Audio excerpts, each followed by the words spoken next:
What's up everyone, how are you all? Today we are back with another blazing Naruto story. What if Naruto was banished and returned with God Slayer powers? If you enjoy then please like, share and do comments. They deserted him. They literally deserted him. Tsunade Senju, Onoki, Gaara Subaku, Maid Terumi and the respective cages of the elemental nations were knocked out cold, as they lied unconscious on the sidelines. Madara Uchiha had already made quick work with them during their fight, and now the entire battle rested in the hands of the blonde-haired ninja. Those that stood by Naruto's side were either dead or just lost hope and had left the battlefield. With that, the young blonde was left to fend for himself against Madara Uchiha, the greatest enemy the shinobi world has ever known. It was as Naruto once heard. In the ninja world, those who break the rules are trash. That's true. However, those who abandon their comrades are worse than trash. Now he had seen everything. He had comrades that just left him to die and the whole ninja world to die as a result. The few people that stood by him weren't even from his own village, and his own villagers couldn't care less about him. This made the young man sigh in shame. Obito Uchiha was someone that made him want to grit his teeth. Naruto got over the fact that the person who was posing as Madara Uchiha was none other than Kakashi's old teammate. However, it was Obito who was the reason for his parents dying in the first place. If it wasn't for that useless man, the blonde would still have parents and his childhood wouldn't have been a living hell. There was so much hate that he felt for the man, but he kept his calm when he uncovered the real secret about him on the battlefield. After a gruesome battle with Obito, Naruto was able to get the better hand and kill the fiend once and for all. Even though the poser had just died in battle, the real Madara Uchiha rushed to the vicinity. His former teammate Sasuke Uchiha was a whole different story. Flashback. Sasuke appeared on the battlefield and gave a smirk before plainly saying, "It's good to see you again, Dobi." Still the loser I see? With his smirk intact, he turned his attention towards his former teammate and everyone else, all of whom were looking on in wide eyes to see the Uchiha here of all places. They thought that he wasn't going to join in on the war itself because no one could locate him, and because of what he did in the 5-cage summit, they had no reason to believe what they were currently seeing. Kurama growled in its cage as it saw another Uchiha member appear on the battlefield. If the Biju knew one thing, it was that those eyes of the arrogant men of that clan that would cause their own downfall. Naruto blinked as he looked at the onyx-haired teenager before chuckling. "Good to see you too, Teme. Let's win this war, shall we?" he exclaimed with a grin on his face before getting into a stance. Sakura was surprised seeing her crush again. "Sasuke-kun, I knew you would come back to help us against the enemy." She squealed with hearts in her eyes. Everyone sighed seeing that the fangirl still didn't break out of her Sasuke phase, and was acting this way even when it was on the battlefield. Naruto didn't really get much of a reaction like that because he got over Sakura a long time ago when he took the training trip with his late sensei Jiraiya. With that in mind, he didn't really care much for what the pink-haired Kunoichi was acting like right now. Let's just get on with this, you losers. Don't hold me back," Sasuke said before activating his Sharingan, as his pupils changed to a blood-red color with 3 spinning tomo around its center. He smirked as he now had with him the dojutsu of his clan, and with that, he quickly rushed towards Madara at top speed while the other ninjas watched him. "Susanoo!" the young Uchiha yelled, as a tall purple-colored skeleton possessing horns, a long appendage on its chin and a malevolent grin surrounded him. "Don't make this mistake, Sasuke. I will kill you before you can even blink," Madara exclaimed darkly as he glared blazingly at the younger male of his clan and crossed his arms casually for battle. However, the leader of the Uchiha clan didn't even need to launch an attack, because he had a surprised look on his face when Sasuke simply landed beside him with a shark-eating grin on his face. With that, a smirk etched way to the older male's features and he nodded in approval before turning his expression towards the gathered ninja on the battlefield. Everyone gasped seeing that Sasuke wasn't fighting against Madara. He wasn't just not fighting against Madara, he was standing beside the enemy like it was the most normal thing in the world. "Sasuke, what are you waiting for?" they all yelled out angrily in unison. Sakura was wide-eyed seeing her crush, Sasuke-kun, acting this way, but she still thought he looked cool with the enemy. "Sasuke-kun is tricking Madara." "That's right, Sasuke-kun would never betray us." she exclaimed in her head, trying to come up with any logical explanation. Naruto was more realistic and knew that his former teammate once again had left them to fend for themselves, but only this time, he was siding with the enemy that planned on destroying the entire shinobi race. He wondered if such arrogance was an Uchiha thing and sighed sadly. Even though he knew that Sasuke had betrayed him and the other ninjas on the battlefield, Naruto felt the need to ask the man about it. Why, Sasuke, what did we do to you for you to side with the enemy?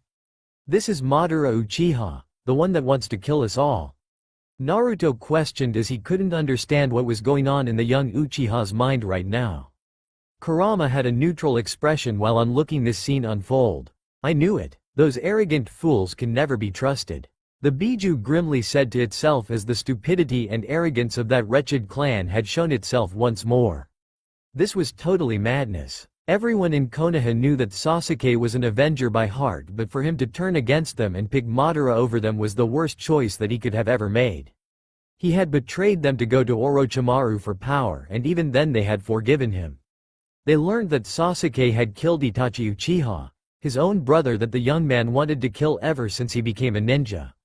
After all of that, he still was betraying them? What was his reasoning behind this? The shinobi from the other villages could only watch in horror at the turn of events. The people of Kumogakure had already declared the young man as a kill-on-sight bingo edit for what he did to Killer Bee in the past. However, Naruto had somehow convinced them to let it go just enough in time for the people of Kumo to realize that Sasuke did not successfully capture their Jinchuriki. Gaara saw the hatred that Sasuke held and knew that the male Uchiha was long gone, but Naruto was there to tell him to lose that tone because he could probably save him. The other ninjas that didn't know Sasuke didn't care for him at all because they knew he was a low-life traitor and that's all that he'll ever be in his miserable life. Naruto remembered what Itachi told him, protect my little brother Naruto. I leave it in your hands, with the rarest smiles he had ever seen on the elder Uchiha member's face. The blonde had really started to lose his cool with Sasuke, but because Itachi had told him this, he still had to believe that the young Uchiha could be saved. However, he frowned seeing Sasuke now. There was no going back, and now, Naruto had to act for the betterment for them all. Sasuke looked blankly at the people on the battlefield with a smirk at the sight of them being so confused right now. He turned towards his former teammate Naruto, Dobi, don't even bother with your lame speech. Now you will all die, he exclaimed before taking out his sword with a scrawl on his face. He looked at the ninjas with disgust and then went charging at everyone in sight. Madara smirked seeing this turn of events and then followed suit. This was excellent as the young Uchiha was on his side and that made everything much easier. He saw that Sasuke wasn't as foolish as he originally thought and was proud of that fact. I am so sorry, Itachi. I really am. I can't help your brother any longer, Naruto said with a sad sigh as he knew what was going to happen now. This was the final straw and Sasuke wasn't going to live through this, and he knew that for a fact. Kage Bunshin Jutsu, the blonde shouted as he made as many exact replicas of himself in huge layers of smoke as he possibly could. This was in supplement with his Kurama's chakra mode now enveloping him, giving him a golden flash-like appearance, and then charged at both of the Uchiha members with all he had. There is no turning back now, Sasuke. I hope you find some sort of peace in the afterlife, he thought to himself as he quickly began rushing towards his miserable excuse for a teammate and the greatest traitor of them all. It was a total massacre. True as they thought, Sasuke was an avenger and he died as an avenger. Now is your chance, Naruto, came the roar of Kurama, the nine-tailed fox from inside the blonde's seal. Naruto struck his former teammate shouting, Rasengan, the A-ranked jutsu that took the shape manipulation of one's chakra to the highest point possible. He was proud to say that his father, Minato Namikaze, the fourth Hokage of the Hidden Leaf Village, had created, but it was his late sensei, Jiraiya of the Sannin, that had taught him the legendary technique. Naruto was more proud of the fact that he was the only one that took the jutsu to a whole new level when he added his chakra nature affinity to it. As the jutsu connected, it pierced through the young Uchiha's heart along the way, as his limp body fell lifeless on the ground below. Sasuke Uchiha, brother of Itachi Uchiha that lived his whole life as an avenger, succumbed to death because of his own arrogance. The blonde looked sadly, seeing that his former teammate was always going to be a spoiled brat that thought that his dojutsu would always be the answer. He was sure that Sasuke's mother, Makoto Uchiha, the gentle spirit that was the one person that he realized didn't succumb to the hatred of the Uchiha clan, would be rolling in her grave right now if she was watching this battle and observing her son acting this way. His Biju, Kurama nodded in agreement. Good riddance. Now we have one more of those fools to deal with. It yelled from inside the seal. Naruto then turned towards his attention towards Madara Uchiha, only to see him laughing hysterically. It's your turn. This ends here. Naruto roared as he made more shadow clones as a diversion to save as many people as he could by taking them away from the battlefield. This was so that they wouldn't get caught in the crossfire of the upcoming battle. End flashback. Madara Uchiha, your reign of terror ends here. I will stop you at all costs. Naruto shouted with blood oozing down his mouth as he was barely holding it together against Madara. The battle between the two had been intense and it took a lot out of Naruto to bring himself to this point. Madara had the power of the Biju on his side and things weren't looking good at all. However, Naruto knew that there was a way for him to save the people of this world and bring peace. He had been entrusted that by his late sensei Jiraiya, and he would be damned if he let the man down. The Uchiha founder smirked, seeing the young Uzumaki looked at Naruto amusingly before shrugging his shoulders. How will you do anything? You are not Hashirama. You are not my equal. Don't bother giving me your reasoning because you have none. You will die along with the others around you. Madara exclaimed and then proceeded to activating his Rinnegan, as his eyes morphed into a ripple-like pattern, which spread over his eyeballs, with light purple sclerae and a light dark purple irides. Kurama seethed with rage while observing Madara Uchiha from its Jinchuriki's eyes. To know he has Rikudo Jiji's eyes. The fox growled to itself. The elder Uchiha then stepped forward in order to try and take control of the battle by harnessing the power of the Biju that he had under his command using the Gedo Mazo statue. This very statue was a pain because it held the power of the Biju inside of it and was known as the empty vessel for Jubi, the 10 tails. When Naruto realized what the statue was about from the inside knowledge from Kurama, he seethed at the sight and prepared himself. He wasn't going to let anything happen. There would be no Jubi released on this plane. Even though Obito had successfully sealed away the chakra of the 8 tails, Naruto was able to retrieve a portion of the chakra, so that Killer Bee could live.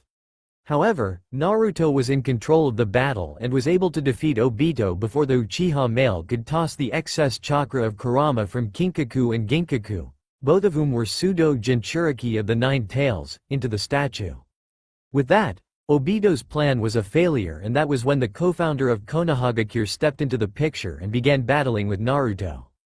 Meanwhile, Madara's eyes widened when he heard a loud noise in the background and turned to see what the fuss was about.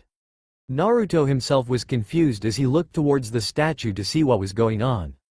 The statue was shaking uncontrollably, and that caught both Madara's and Naruto's interest, because that sort of action wasn't normal. Madara knew this and he was really intrigued with what was going on. Oi, what is happening with that statue? Kurama growled from inside the seal. The blonde Jinchuriki shook his head in confusion at the sight of the statue, as he was on the same page with the fox right now. I don't know, Kurama, but there is only one way to find out. Naruto exclaimed to his Biju. Naruto realized that he might have a chance to change the tides of this battle because of the shaking statue before him. Even if it was a slim chance, he had to take it because he wasn't going to let Madara Uchiha win this war, and seeing the man totally oblivious to his surroundings, gave Naruto the window of opportunity. Naruto only hoped that what he was going to do would work out in the end. He charged towards his opponent with a Rasengan in his hand and vanished in a cloud of smoke as he muttered, Shunshin no Jutsu. This was Naruto's chance because the older Uchiha male didn't realize that this was all part of the plan he had come up with. Madara looked in shock to see Naruto wasn't aiming that jutsu at him, and then turned around to see the blonde striking the statue instead. You foolish Uzumaki, there is no way you can damage the Uchiha couldn't finish his speech as his eyes widened when he saw the Gedo Mazo cracking from the move. Eyes bulging and a raging feeling enveloping him, the co-founder of the Hidden Leaf Village rushed off towards the statue, in order to stop from whatever was making it act this way. He had to before it was too late for his plans. He had worked too hard for them to fail him now. However, to everyone's shock, the Black Zetsu made it just in the nick of time and helped buy some time for his master. Madara smirked at his loyal minion had done the job and looked at the shocked Naruto, and his smirk could only grow wider from that. "Good job, Zetsu. Now there is no stopping me," Madara exclaimed to his minion as he approached the land, while Naruto could only watch in horror. It was clear as day. The leader of the Uchiha clan was going to absorb the power of the remaining Biju. Even with his current ninja prowess, Naruto couldn't stand a chance if Madara was to absorb the power of eight-tailed beasts. The young man knew that there was only way to save everyone from the terror of Madara Uchiha now. It was a dangerous move, but he had to do it, if it meant saving everyone in the elemental nations from that madman. "I don't know what you're planning, Naruto, but I don't like it." Kurama roared loudly in concern for his blonde Jinchuriki. The blonde didn't reply to Kurama as he had no time right now.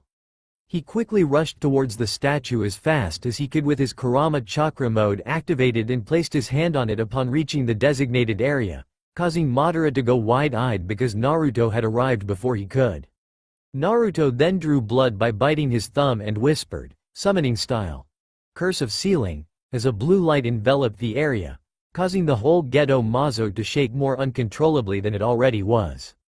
The light then started to draw itself towards Naruto. What is happen? Kurama screamed in protest before its voice got silent, making Naruto frown deeply. Its Jinchuriki was really starting to grow concerned, but didn't have the time seeing as the look on his enemy's face was anything to go on. "No, you fool!" Madara screamed as he couldn't believe what he was seeing. There was no way that the blonde Uzumaki could have done such a feat. There was no way. He quickly ran towards the shook-up statue for a means of stopping what was going on. The Uchiha tried to negate any effect that Naruto pulled, but to no avail, and now could only watch on in rage as the powers of the Biju were now flowing into the young Uzumaki. Madara saw that the careless mistake he made to let Naruto live, and now he was paying the price in full. There was no way out of it, and he clenched his fists while gritting his teeth at the display. He knew that the Uzumaki were a dangerous clan, and this had proved it.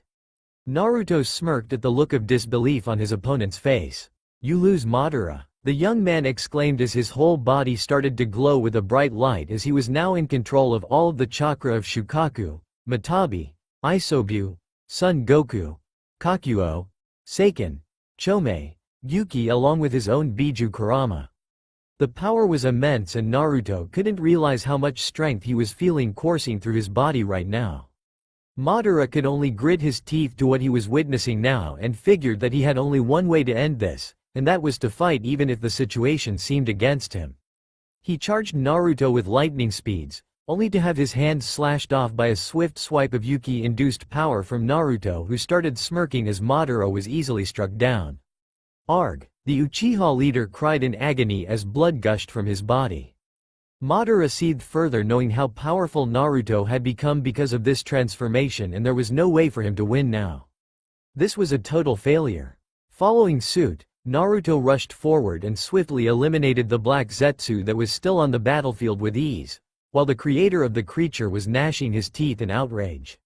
Even with Madara's prowess as a formidable ninja, considering the fact that his opponent now had the chakra of all the tailed beasts, he stood no chance, and he knew that for a fact. In the end, Madara paid the ultimate price by challenging the blonde shinobi, and his reign of terror ended with Naruto piercing his heart and practically all of the cells in his body with his legendary sulfur monosulfide ranked jutsu, wind style. Rasen Shuriken, before the Uchiha could absorb the jutsu with his Rinnegan. Madara's body fell to the ground lifeless as the battle was now finally and undeniably over. The young Uzumaki sighed in relief as he got the element of surprise and defeated his enemy. He turned groggily to see the other ninjas on the other side of the battlefield that he had ordered to get away from the scene and smiled softly, even though he couldn't see them right now. Madara Uchiha's plan of releasing Jubi, the 10 tails beast that had once caused havoc on the world only for the Sage of the Six Paths to seal it in himself to prevent the world from destruction, was foiled. The Uchiha's plan of turning every human into a mind slave with his infinite Tsukuyomi could not be completed, and they all had Naruto Uzumaki Namikaze, the son of the 4th Hokage Minato Namikaze, and Kushina Uzumaki to thank for it all. Naruto knew that he didn't have much longer since the sealing that he performed required his life as a sacrifice. He wondered why he didn't die as he was supposed to.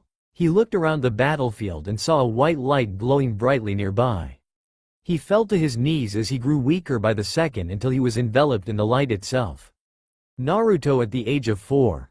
"And stay out, you demon brat," yelled Maya, the orphanage owner who had just kicked out Naruto from the only residence he had ever known in his life. Naruto cried as he ran as fast as he could, while hiding from the villagers that were looking at him in disgust and anger. This made no sense to Naruto because he never did anything wrong to the orphanage people. He was always kind to them, so why was that orphanage lady so mean to him? Why did she kick him out of his home? He didn't know what to do now. The young child crawled into a corner and whimpered, "What? What did I ever do to deserve this?" Before crying as he continued, "Why do they keep calling me demon brat?" The blonde didn't know why the people in the village kept on treating him so badly. He never did anything wrong to them, so why was it always him that suffered their wrath? What did he ever do to them? Why did he repetitively get called such mean names? Why him? Naruto ran from his position towards the Hokage tower to find the Hiruzen Sarutobi, the Hokage of the Hidden Leaf Village. The blonde usually referred to the old man as GG, because he always helped him out in the past. As soon as Naruto entered the tower, he started officially panicking with what he heard from the rude receptionist that was outside of the office. That mean lady told Naruto that the Hokage had gone to a trip to the lands of Sanagakure and wasn't going to be back for a week or so. Naruto instantly started crying and ran all over the village area because he had nowhere to go now, nowhere to live. Naruto then saw a cardboard box by the garbage bins in an alley of the village and instantly crawled inside as he slowly cried himself to sleep. Naruto at the age of 5. "Please stop it. Why are you doing this to me?" Naruto screamed at the top of his lungs as the villagers were beating on him constantly. This happened so much in the past and the people didn't care for the damage they were doing to him. Naruto didn't know why those mean people kept beating him up.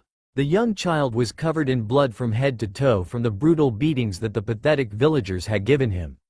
Those vicious attacks launched on the blonde were so severe that even the Kyuubi, the nine-tailed fox that was sealed inside of him during birth, renowned for the rapid regeneration that it provided for its Jinchuriki, was having a hard time repairing.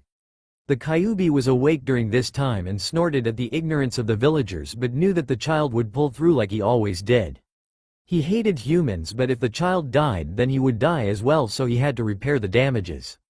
One villager yelled, "Shut up, you demon brat," as he picked up a rock and threw it on Naruto's head, causing him to scream in pain while the man started snickering darkly at the crying blonde. Shouts were heard from all over. "Execute the demon. This is for our children. Don't let it survive this time." They all cheered watching Naruto cry in desperation, openly weeping for them to stop. They chuckled maniacally when the blonde pleaded for someone to save him from the beatings that the villagers inflicted on him, with no remorse whatsoever. The villagers were proud of themselves for causing pain to the Kyuubi brat as they called him and thought that they were doing the right thing in torturing and attacking the blonde. However, that came to a sudden halt because Hiruzen Sarutobi, the third Hokage of the Leaf, appeared while this was happening, with his Anbu operatives as he had heard the crying in the area. When the Hokage saw what was going on, he began leaking massive killer intent in the direction of the villagers, which made everyone in the vicinity fall to their knees, gasping for breath. He turned his attention towards his operatives who flinched at the cold look on their leader's face. "Anbu, arrest the villagers that were behind and take them to the torture and interrogation department," he said before his face hardened further, causing everyone to pale in fear. "Show them no mercy," he darkly finished as he breathed painfully. The group of masked ninja didn't hesitate before rushing into the distance. The Anbu weren't fools as they knew how their leader was with the young blonde. They didn't want to question the Hokage when he was this made, as it was absolute suicide doing so. The Anbu turned to the people responsible for the attack, who were shouting in protest and simply glared at them, causing them to shrink. The operatives then grabbed the people and then headed towards to the torture and interrogation department. They snickered as they knew that Ibiki, the top interrogator of the Hidden Leaf Village, would be having a lot of fun today. The Hokage quickly ran towards the crying Naruto and held him close. Hiruzen broke down every time he had to save the young child from the villagers, his own people that he trusted more than anything. This sort of actions were not justified and he was furious at his people for doing this to Naruto. Hiruzen could only watch Naruto with tears as he saw the young child squirm painfully in his arms. "Let's get you to the hospital, Naruto-kun," Hiruzen said before saying sadly as he picked up the young blonde and headed to the medical wing. Naruto at the age of 8. Things were really looking up for Naruto Uzumaki at long last. A few years back, Hiruzen Sarutobi, the Hokage of the Hidden Leaf Village, provided him with an apartment to live a few years back. The apartment wasn't all that luxurious and did not meet the standards of the more extravagant places to live in, but Naruto didn't mind. The blonde was really thankful for his GG for giving him a place of his own, seeing as he was on the streets for a while. Hiruzen had asked why Naruto wasn't going home to the orphanage, and that was when the blonde told the Hokage what had happened to him. Hiruzen was pissed as hell when he found out about Naruto getting kicked out of the orphanage and for the child to have been fending for himself ever since. He got depressed because the blonde was really close to him, and hearing about what happened made him furious. After calming down from his rage, he quickly called forth his Anbu operatives and immediately had Maya, the orphanage lady, executed for her crimes. However, the villagers didn't stop with their ways of cruelty against Naruto, and that made him scared. Birthday, just the word should mean happiness for a young child, but that wasn't the case for the blonde. The young Uzumaki was targeted the most badly on this day, and it was always the single most painful day that he had to face in the year. Now, since his birthday was near, Naruto didn't go out and chose to hide underneath a table in the corner of his apartment. "Please don't beat me up this time. I didn't do anything wrong," Naruto said while sniffling, as the tortures he would receive on this day were the worst and the most painful. He looked around and saw that no one was coming in for now and smiled softly. He quickly made some instant ramen and went to sleep on his bed, hoping that he wouldn't get targeted in the night by the villagers. Fortunately for him, the villagers didn't find him in his place, as there was Anbu there to protect him from getting harmed. Naruto at the age of 12. The young Uzumaki had been enrolled in the academy for a couple of years now and couldn't be happier about it. After everything that Hiruzen had done for him in the past, Naruto had to prove himself to the old man and make him be proud of his accomplishments. The Hokage was like a surrogate grandfather to Naruto, and the blonde wanted to show that he had what it took to become Hokage one day and protect the villagers also. And that concludes today's lecture, spoke the Chunin instructor and class teacher Iruka Amino as he finished reading from his textbook. He then closed the book and then put it into his desk drawer and got up from his chair. Everyone in the classroom sighed in relief, knowing that the boring lecture was done. Most of the people were rather smart, but even them found it hard to keep their eyes open, as they knew exactly how boring the man's lectures truly were. However, among the students were those that actually did fall asleep, and they were Kiba Inuzuka, Shikamaru Nara, and Naruto Uzumaki. Iruka grew a tick mark on his head upon realizing that 3 of his students had dozed off during his lecture, and that made him furious. He grabbed 3 board erasers from the desk drawer and then threw them on the trio. "Wake up, you idiots," he yelled with a heated glare aimed at the 3 young students, and glared further, seeing that the 3 were still sleeping. Everyone else that was awake in the classroom sweat dropped at how lazy their fellow classmates were. They quickly got over that and started laughing hysterically, which caused the 3 students to slowly open their eyes at the sound of the laughter. Naruto, Kiba, and Shikamaru rubbed their eyes and then started chuckling sheepishly, as they looked at their fuming teacher, who looked at them with his glare intact. They quickly got up and nodded as they made their way out of the class, causing the other classmates to laugh and follow them outside, seeing as the lecture was finally done with and they could go home. Beside Iruka, stood Mizuki, the other instructor that was offered the position to teach for this class. Mizuki saw all of this happen and then started smirking inwardly. "Soon you will fall into my hands, you demon brat, and I will kill you," he darkly said to himself as he slowly began to think about how to execute what he was planning. Iruka looked at the man with a confused look but shrugged his shoulders and walked out of the classroom. Naruto at the age of 13. Now it was time for graduation at the academy, at long last. Naruto sighed as he wasn't able to perform the Bunshin no Jutsu, which was a requirement to pass the exam. The blonde had failed 2 times already and was currently considered the dead last at the academy. Naruto didn't know why, but no matter what he did, he just couldn't master that jutsu. He would ponder upon why he couldn't perform the move, but he would turn back with no answers each time, and that really infuriated him. "You failed, Naruto." Iruka spoke with sadness in his voice. The class instructor looked at his blonde-haired student with a frown because the kid had once again flunked at the jutsu that was required to pass the graduating exam for the class. He watched on with a sad sigh as Naruto nodded weakly and walked out of the room with his head hung low. During this time, the scarred academy instructor didn't even notice that his helper at the academy, Mizuki, was smirking as these plans were coming to fruition. As Iruka looked around, he saw that Mizuki was nowhere in sight and he grew curious but shook his head as he turned to leave the classroom as well. Naruto was currently outside of the academy, kicking stones on the side of the building with frustration. He didn't know how his clones always seemed to be so weird looking when he performed them. He was ashamed that he would have to tell his surrogate grandfather, the Hokage, that he had failed the exam again because the blonde really wanted to pass to prove himself to Hiruzen. "Naruto, don't get discouraged. I have a preposition for you to pass and graduate from the academy with flying colors," came the voice behind Naruto, who immediately perked up at what he just heard. If the man was right, then he could pass after all, and that made him really happy. The voice from behind Naruto was Mizuki, who started chucking at the blonde as he sat down beside him and then looked at him with a fake look of sympathy. The instructor knew that he had to carefully inform Naruto of what to do so that his own plans could be finally completed. Nodding to himself, Mizuki then proceeded with telling Naruto what to do. The plan was that Naruto had to steal the secret scroll of sealing from the Hokage's office. The blonde was really confused with what reasoning the instructor had for him to do such a thing, but the man informed him that it was a stealth mission and was of the highest caliber. Naruto was really interested now because he had to do everything he could for him to become a ninja, and he nodded happily as he made his way towards the Hokage office. After getting the scroll, Naruto traveled towards the Forest of Death, where Mizuki told him he would be to pass the test. Naruto was really excited at this point because he could finally pass and become a ninja and save people. Those thoughts only made the blonde run faster towards his destination. "What are you doing, Naruto?" Iruka screamed as he appeared before the blonde at the Forest of Death. The instructor had been informed by the Hokage that Naruto had stolen the scroll of sealing, and the man couldn't believe it. Now he saw that the blonde really did steal the scroll, and he was absolutely furious and wanted to know why Naruto did such a thing. The young blonde blinked before scratching the back of his head while chuckling sheepishly.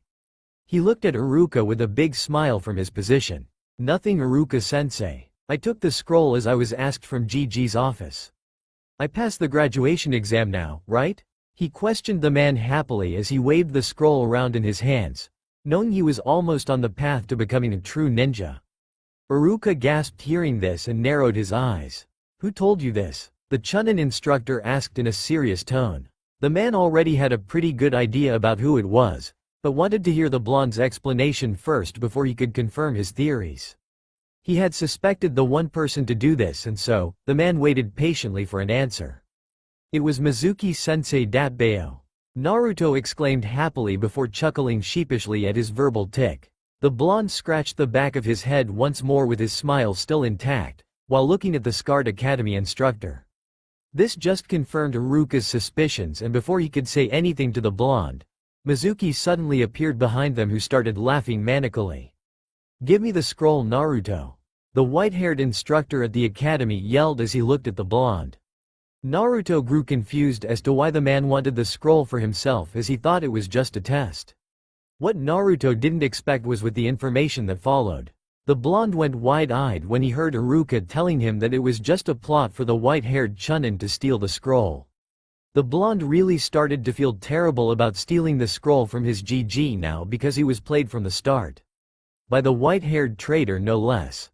Naruto started to grit his teeth at the revelation, but the next piece of information shocked him to the core. "You know what you are hated, Naruto? It's because you are the nine-tailed fox," Mizuki shouted before laughing manically as he observed the look of fear and disbelief of the blonde. Naruto had now realized why the villagers had often referred to him as Kyuubi brat, as it made perfect sense.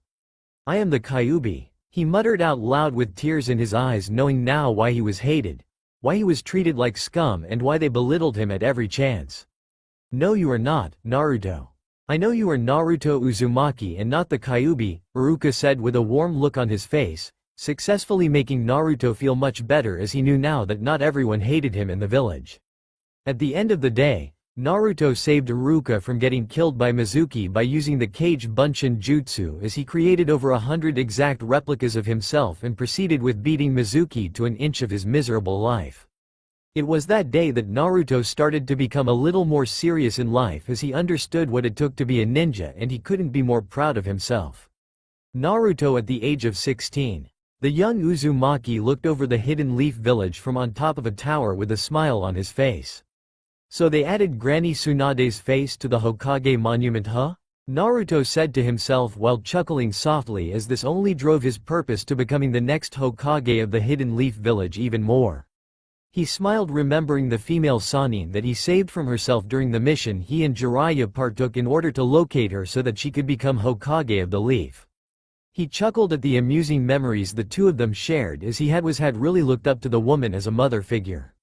He tugged on the necklace that she gave him which belonged to her grandfather, Hashirama Senju, the first Hokage of the Leaf. It was the one thing he made a bet on with Tsunade for learning the Rasengan and that made him happy about the recollection of that memory. Naruto faintly remembered that a few years ago, he was appointed to Team 7 with Sakura Haruno, Sasuke Uchiha as his teammates and Kakashi Hatake as the Junin sensei as it might have been good and everything for the other teams but for him, the time he spent on that team was pointless. In their time together they had learned only teamwork. Well, that was not true at all actually. Sasuke learned much more from the copy ninja, seeing as Kakashi had taught the Uchiha his original jutsu, the Chidori, while Naruto was in the background as he was taught practically nothing. His other teammate Sakura Haruno couldn't care less for her training. As long as her precious, Sasuke-kun, as with her, she didn't mind being tossed to the side. Naruto didn't understand why Kakashi didn't make a shadow clone to teach him while he taught Sasuke, but the blonde didn't really care about that now. Naruto only had his real sensei Jiraiya of the Sannin to thank for his training because he was the only person who he would ever refer to as his teacher. The Toad Sage had taught the blonde the Rasengan, stealth and among other things. Naruto didn't really care that the man was a pervert because Jiraiya was a really nice person if you talked to him on a regular basis. He also looked at Iruka Amino as his sensei, who was also like his surrogate older brother. A while back, his teammate Sasuke ran off to Orochimaru of the Sannin in his ridiculous quest for power for killing his older brother Itachi Uchiha. Everyone had realized that Sasuke was a flight risk, but still the Hidden Leaf village praised the almighty Uchiha-sama, and stated that he would come back after killing his older brother. They had no idea of the nonsense they were sputtering at that time. After that incident, his sensei Jiraiya took the opportunity in taking him on a 3-year training trip, which he just came back from. This training trip totally changed Naruto because he had become the ninja that would mark way for a new future in the elemental nations. End of flashback session. Things just kept on rushing back by the second, making Naruto scream at recalling many painful memories from his past. Make it stop. Naruto whimpered as he gritted his teeth in discomfort. He finally regained his composure, to which his trembling stopped. Naruto then turned around when he thought he had spotted a glow, and he was right. A bright light once again started to fill the vicinity and Naruto waited for what was to happen to him now. As Naruto groggily woke up, he remembered the white light and wondered what had happened to him. Then it all came running back.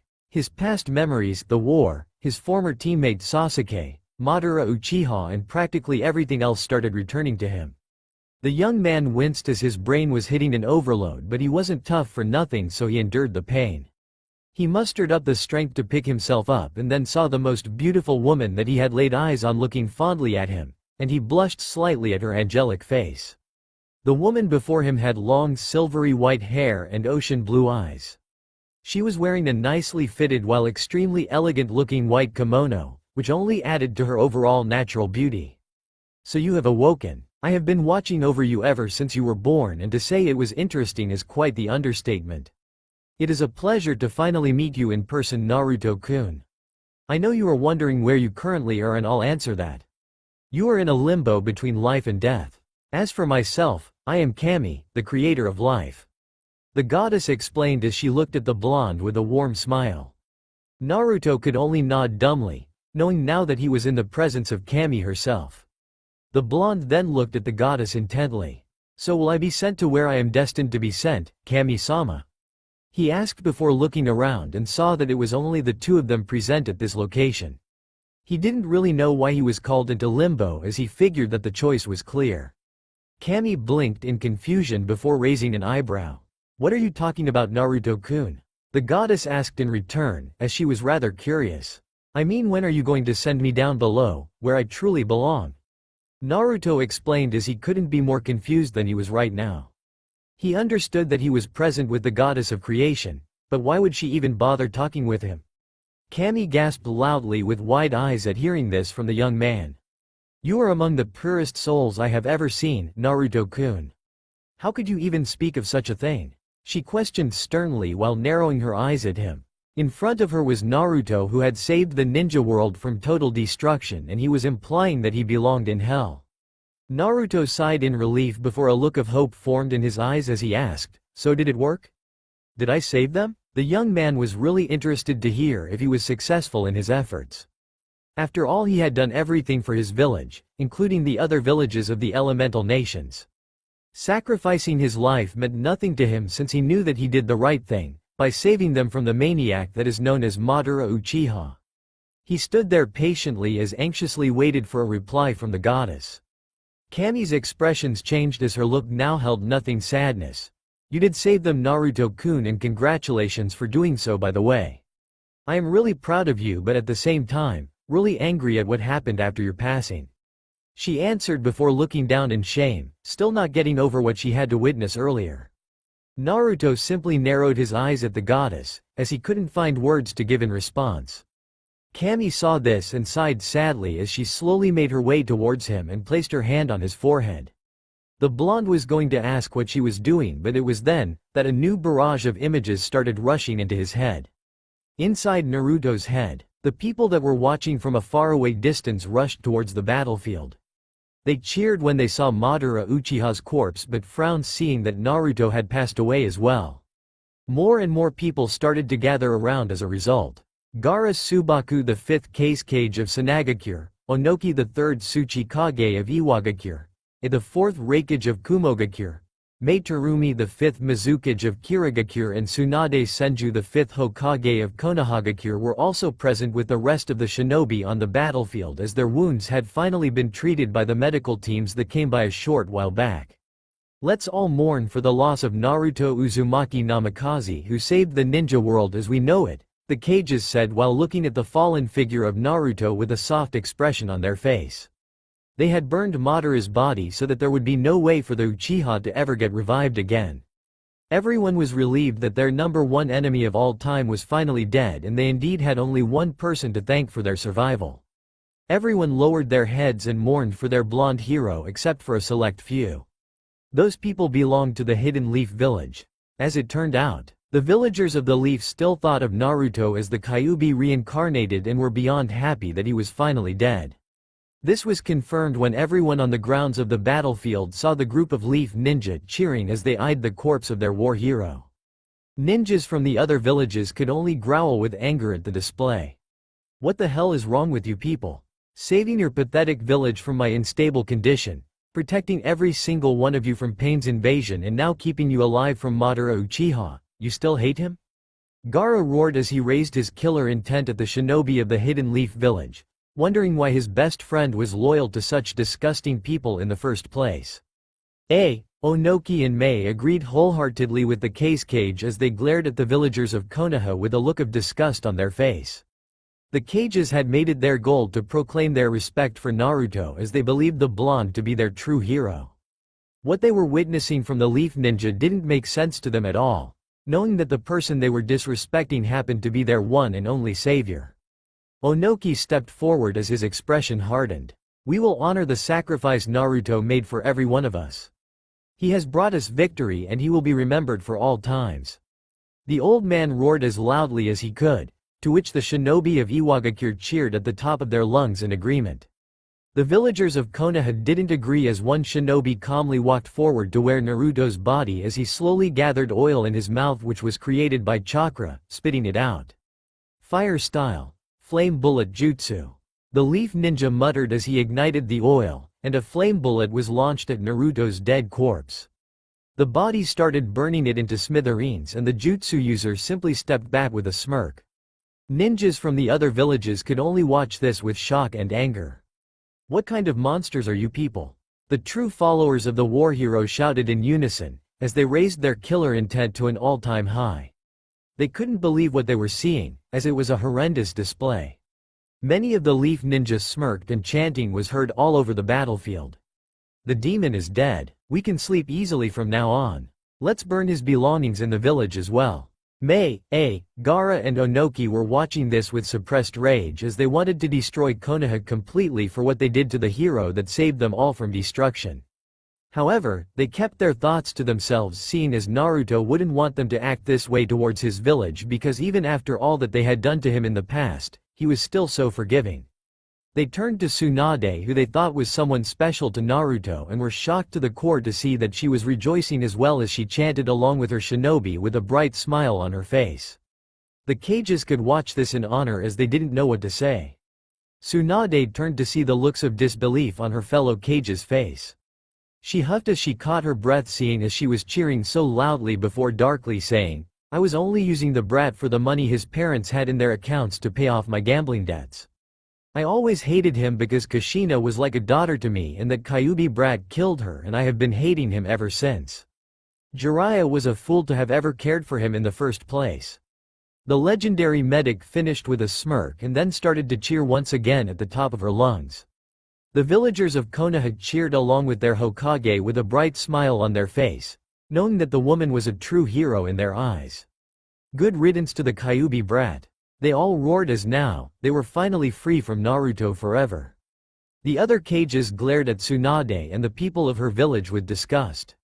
Their killing intent leaked, making the ones that were cheering stop dead in their tracks as a look of fear surfaced to their features. From here on out, Konoha is our enemy. For doing such a thing to the one person I trusted more than anyone in the pathetic village of the Leaves, I hereby cut all ties to Konoha. Gaara said coldly as finally regained his composure. The red-haired leader of the Sand couldn't believe the nerve of that damn Hokage, sputtering such nonsense about his best friend, who had repetitively saved his life. The shinobi of Sanagakure roared in approval as they agreed with their cage's words completely. They quickly turned towards the shinobi of the Hidden Leaf village with a heated glare on their face. Turned to his villagers as his expression held coldness. Kumogakure cuts all ties to Konoha as well. Any alliance we had in the 5-Cage Summit is hereby nullified. To do this to the one person I admired, you all deserve worse. He roared at the end of his speech before a blazing glare formed on his face as he eyed the Leaf Ninja. The shinobi of Kumogakure nodded without hesitation with their Raikage's words and chanted Naruto's name as their savior. They had the pleasure of seeing the blonde in action during the war and they respected him highly. They couldn't believe that the people of Konohagakure were such monsters. We have held great hatred for Konoha for Minato Namikaze for what he had done in the past during the Third Ninja War. Now from what I see here, we had it right the first time. Konoha will remain Iwagakure's enemy and it will stay that way for all times. I respect the Gaki for his accomplishments here and he will be considered a hero for my people, but Konoha is of no concern to us. Onoki said harshly as he looked over at his villagers before taking a deep breath, and then glaring at the people of Konoha. Ninjas from Iwagakure smiled brightly and cheered for the hero that had saved them all from Madara's wrath. Naruto was their savior and they would respect him for all times to come. They immediately turned towards the shinobi of Konohagakure as a snarl formed on their face. Mei turned towards her people before yelling, "People of Kirigakure. Naruto is our savior and the village he died to protect has abandoned him to the worst degree possible. We will not be a part of any alliance to such a disgraceful group of ninjas and civilians. We also cut our ties to Konoha." The leader of Kirigakure proceeded with raising her right hand before loudly chanting Naruto's name. Her villagers quickly followed suit as they began roaring with approval with their own chants. The mist villagers quickly turned towards the people of the Leaf as they looked at them with disgust and anger, wondering what was wrong with them. Tsunade gasped at what just happened as she didn't want to believe it. She couldn't believe it. Her village lost all ties. All because of the Kyuubi brat? He was to be remained hated forever, So why were the other villagers so adamant on looking at him with pride and respect?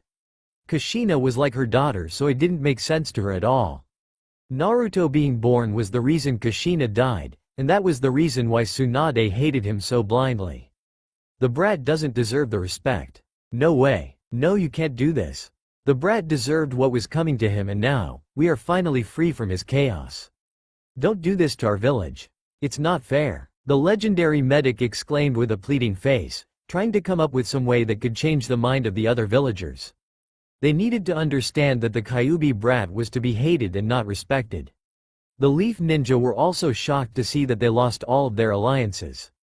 They agreed with their Hokage as it was their duty to kill their enemy, which they considered was the Kyuubi brat of their village.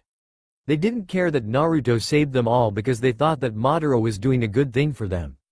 They understood that he was going to put an end to the Kyuubi brat, and that meant only good things. Why are the other villagers respecting the brat? Gaara growled as he turned towards the Hokage with a heated glare, causing Tsunade to shrink. This is what you deserve, Tsunade. You and your villagers will be punished for your unjustified hatred for Naruto. Now get the hell out of here before we start killing you, pathetic group of people. The Cage roared coldly before turning away from the disgusting woman. The redhead didn't want to hear any more nonsense from the foolish woman, nor did he want to look at her disgusting villagers either. He believed in Naruto with all his heart and considered the blonde to be his best friend. What the people of Konoha did to him showed him that they were never to be trusted. He was the Jinchuriki of Shukaku and understood what it felt to be hated for something which wasn't under one's control. However, what he felt in his village paled in comparison to what his best friend felt. There was no way that he was ever going to hear such nonsense from those fools again. Mei and Onoki nodded in agreement before they made the same comment to their villagers. Every shinobi of Kumogakure, Sanagakure, Iwagakure and Kirigakure followed suit with their eyes narrowed at the people of Konoha. They wanted nothing more than to wipe them off the map because of their blind hatred towards the one they considered to be their true hero. However, they halted in their thoughts as they remembered the forgiving nature of Naruto and sighed deeply before reluctantly letting the disgusting leaf ninjas go. The ninjas in question didn't spare a second to get away from the battlefield. They knew now that they were in grave danger as all of the other villagers had now cut ties with them, so they had to think of something fast. They realized that they shouldn't have done what they did to Naruto in front of the other villagers, seeing as they will never forgive them. They thought they did the right thing by destroying the Kyuubi brat's body, but sighed knowing that it's in the past now. They could do nothing but frown at the glares they were receiving from the other villagers and slowly walked towards Konoha. Sakura smirked as she turned towards her friend before saying, "The demon is dead and I am so happy now. Just as soon as we get back to the Hidden Leaf Village, I will mourn for my Sasuke-kun as he deserves it and not that stupid demon." Ino matched her friend's smirk and gave her a nod as she agreed wholeheartedly. The both of them wanted nothing more than to hold a beautiful funeral for Sasuke Uchiha, and hail him as a true hero for what he did. From what they understood, it was that Sasuke came to kill Naruto on the battlefield, so that should be hailed as leadership quality. My 2-san was right about him all along. I played my part telling that demon that he was someone special to me to get his secrets. Well, good riddance, Hinata said before chuckling darkly, causing Ino and Sakura look at her with a bright smile as they gave her a happy nod. Neji couldn't get angrier at hearing this. He admired Naruto's resolve ever since he was defeated by him at the Chunin exams. He started remembering what he told the blonde during those exams, most referring to his cage seal. Now he was starting to understand why the Hidden Leaf Village was cursed. It was simply because they held such petty blind hatred. Shikamaru, Choji and Shino were depressed by this as well. They didn't think of Naruto as the Kyuubi reincarnated, but they just simply didn't care much about him in the past. Now they realized how wrong they truly were, as the true colors of their fellow villagers had started to show itself. The trio did not like what they were seeing at the moment. It was not the village they knew of. As it turned out, only Hiruzen Sarutobi, Jiraiya, Tuchi Ichiraku, Ayame Ichiraku, Neji Hyuga and Iruka Amino, Konohamaru Sarutobi, Moegi, and Udon were the ones that truly admired Naruto and respected him. Those people knew the sort of person the blonde really was. Among them were neutral parties that just didn't care what happened to Naruto, but didn't hate on him either. They just simply didn't care about him. The rest of Konoha placed blind hatred for him, and now they were going to suffer greatly for it. The Mizukage, Tsuchikage, Kasukage and Raikage frowned deeply at the horrendous display of the Hidden Leaf Village, as their hatred is going to kill them in the future, and it was looking to be by their hands if they had anything to say about it. They disrespected the efforts of their hero Naruto and were so cruel to him, and that sort of thing never slides without having severe consequences.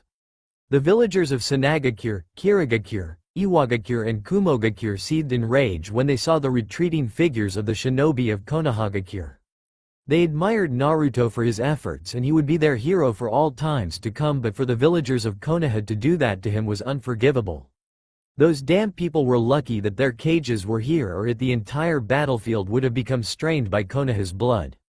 After everything Naruto did for them, they still hated him. The cages now had their new alliance to maintain, and they dubbed it the Great Naruto Alliance, and walked to the war headquarters to finalize their alliance. Of course they had to inform the other smaller villages that Naruto was thought fondly of, to let them know what Konoha did to their hero. Outside Naruto's head, Naruto fell to his knees with tears rolling down his face at what he had to see. He lowered his head before weakly saying, I did everything I possibly could for them. I was tortured and hated by them. I was sold overpriced items, and the food I ate was rotten at most times. Now this happens to me? Why me? This was the most painful thing he had ever had the displeasure of witnessing in his life.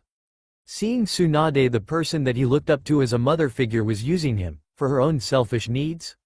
This was becoming too much for him to bear. She had played him perfectly, and he didn't even bother checking on her emotions to see what she really felt about him, because Naruto thought that the woman really cared about him. Why did Tsunade blame him for his mother's death? What kind of reason was that to hate him? There's so many other things that he could think of, but knew that it just wasn't worth it anymore and accepted that with a heavy heart. Even Hinata hated him? Sure, he had known about her stalking him and would have considered the female Hyuga as a little sister, if she actually talked to him. Hearing Hinata using him to get secrets out of him was really starting to get on his nerves. He knew about Sakura and Ino. Of course he did. Ever since he was young, those two would fawn over Sasuke like lost puppies and didn't do anything else. It disheartened Naruto thinking more about this, because the traitor of the village he resided from would get hailed so much for doing nothing but betray them constantly. He wasn't surprised by what they thought of him, because it was clear as day in his eyes. Naruto had to smile softly at the ones that did respect him.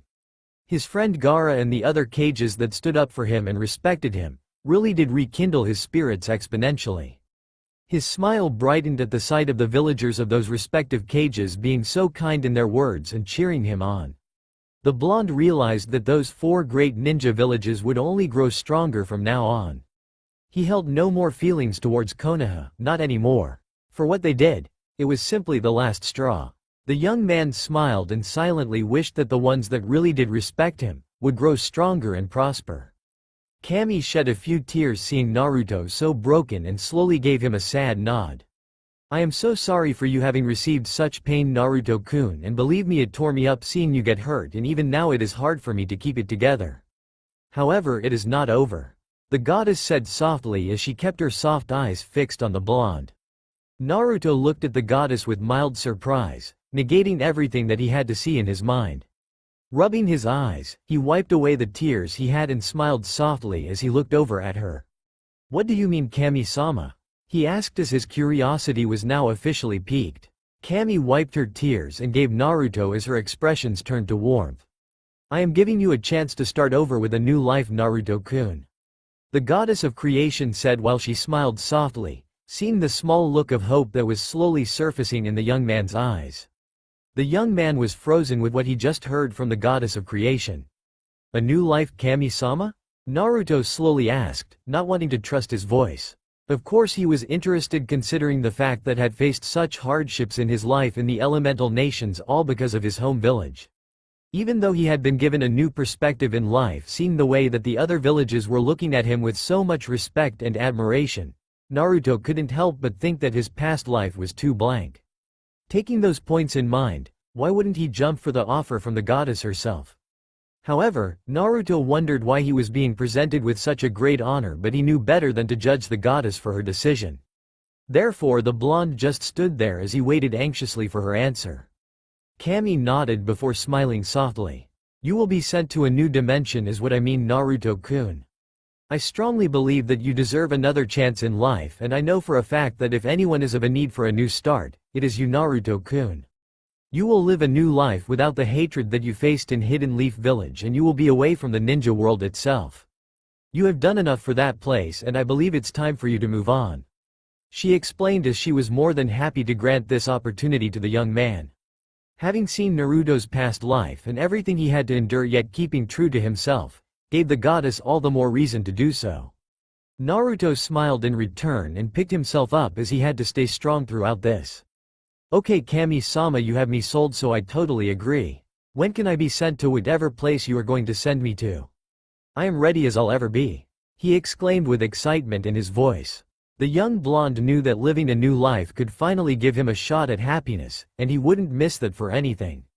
He deserved that much, for what he had to endure in the past. Kami chuckled at Naruto's enthusiasm as her smile deepened.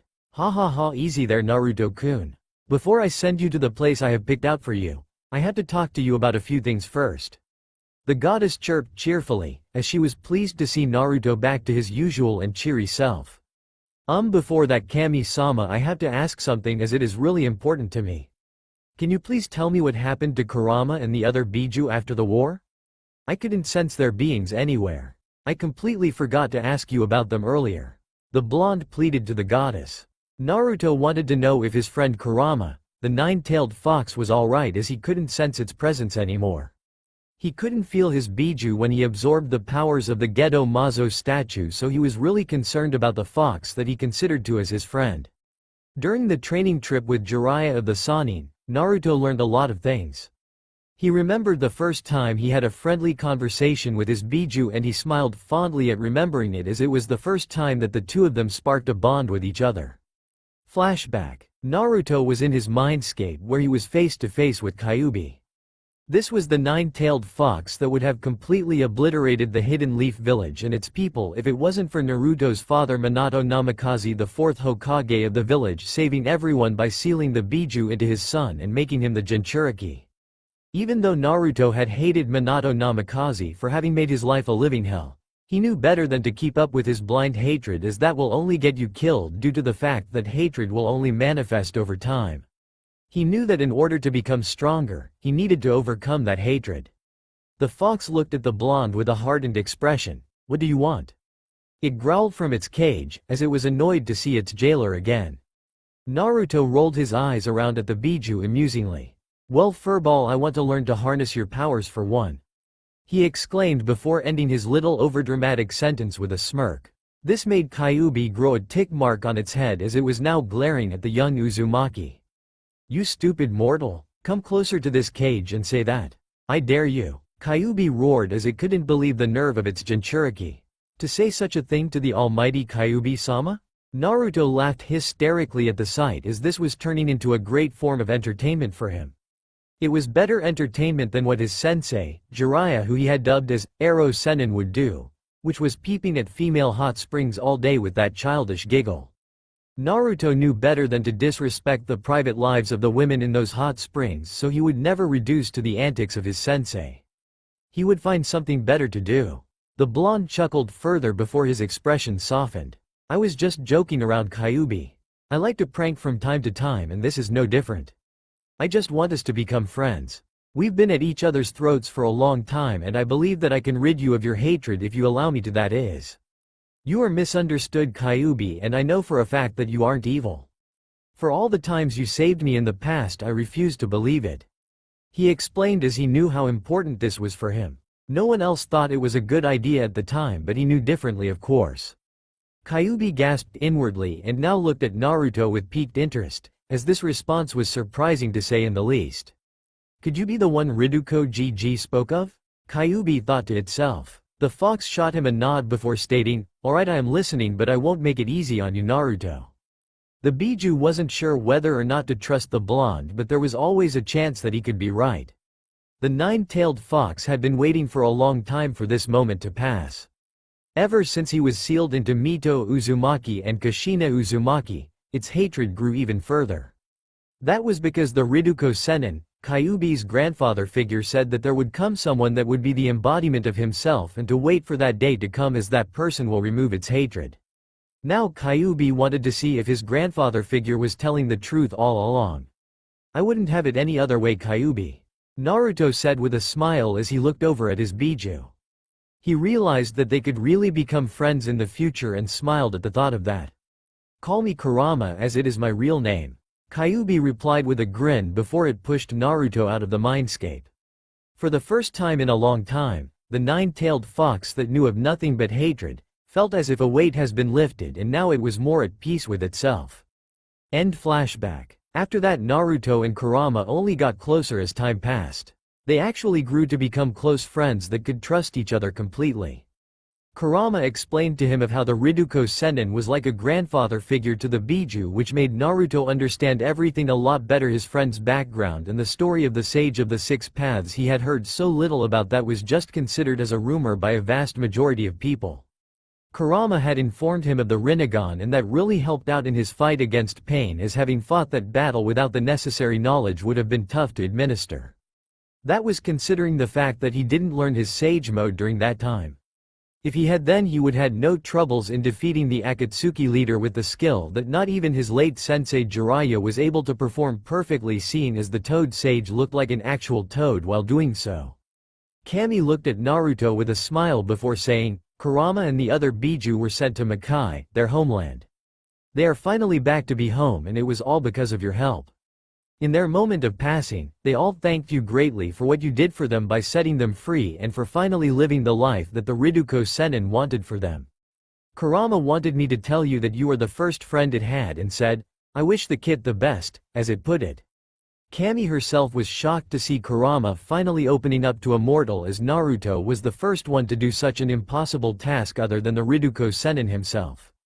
Remembering the time when the Sage of the Six Paths prophesied of his second coming in the embodiment of someone, she had always known that it was Naruto to become that person. However, she was keeping that for now.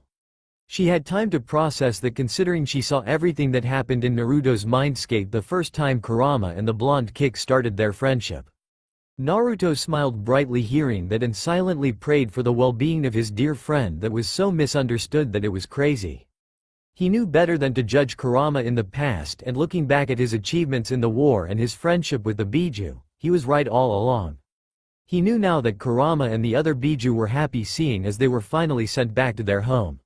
He was sad that his friend had to leave, but he knew better than to ask of Kurama of staying with him, considering the fact that he had his own family in Makai. He sighed in relief with the explanation. Thank you, Kami-sama, so much for telling me all of this.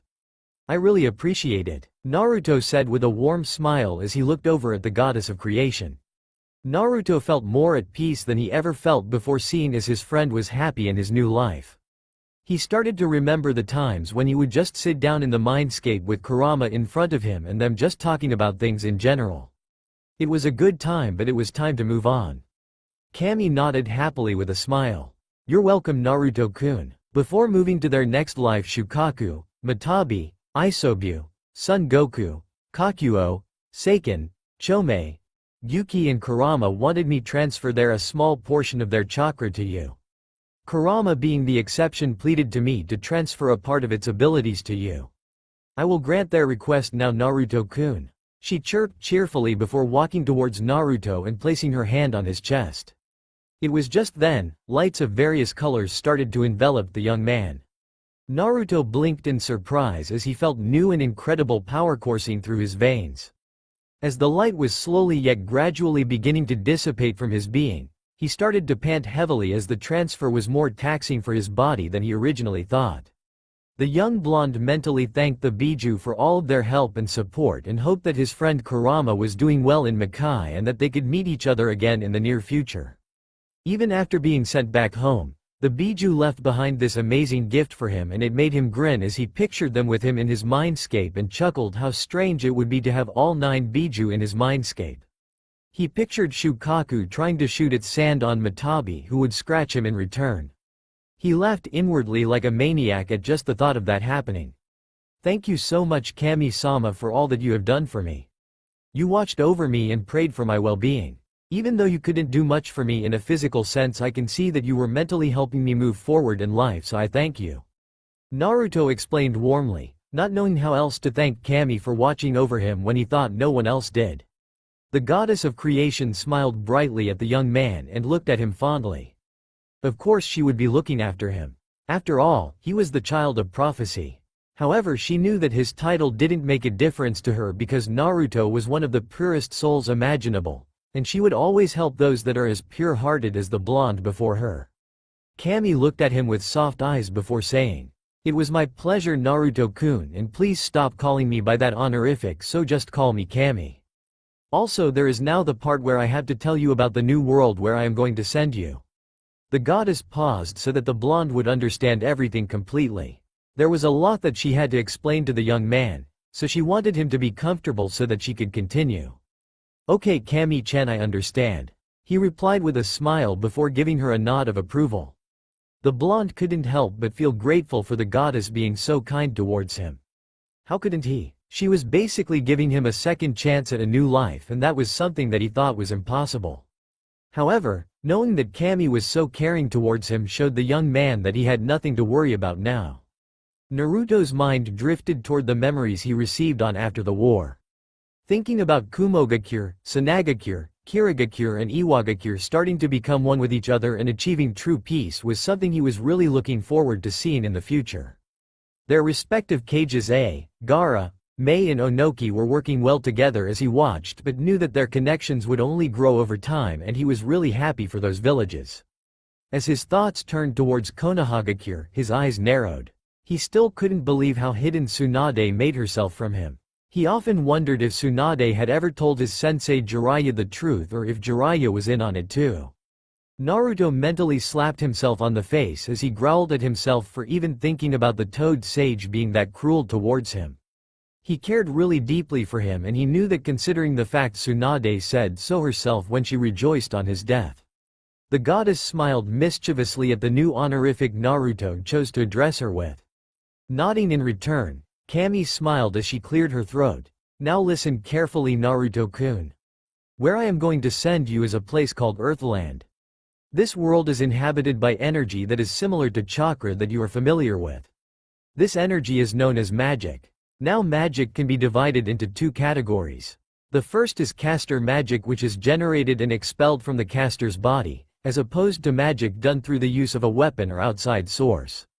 The second type of magic is holder magic, which requires a mage to employ an external source to be produced. Instead of a ninja as you are familiar with, there are mages in this new world. You will still have chakra, so you can still perform your jutsu, but you will also have magic inside of you so that you can become mage as well," she explained before taking a short pause, to let this information sink in. The goddess wanted Naruto could take all of this information in before continuing what she had to say to him. This was a new world she was sending him to, so she had to explain everything as best as she could, so he could understand things completely. After all, this was going to be a world where the blonde would have no experience in being, considering the things he had seen in the elemental nations would be nothing compared to the things that he would see in Earthland. Naruto gasped hearing this, and he went wide-eyed with the possibilities. There was choice 1 where he could simply stick with his ninja skills that he knew of. Choice 2 where he could get his chakra removed and reinstating it with magic. Last but not least, he also had the chance to become a mage of this new world known as Earthland and would still be a ninja that he already was. This was great news indeed, and he just couldn't wait to embark on his new adventure now. For now the blonde had to hear what the goddess had to say. Apart from this, Naruto-kun, there are guilds as you had villages in the elemental nations. These guilds have a master to lead them as you had your Hokage in the Hidden Leaf Village and the cages of the other villages. What you need to know is that there are several guilds to choose from in Earthland. Your best bet is to join the guild known as Fairy Tail, and I will send you as close to the destination as I can when I teleport you from this place.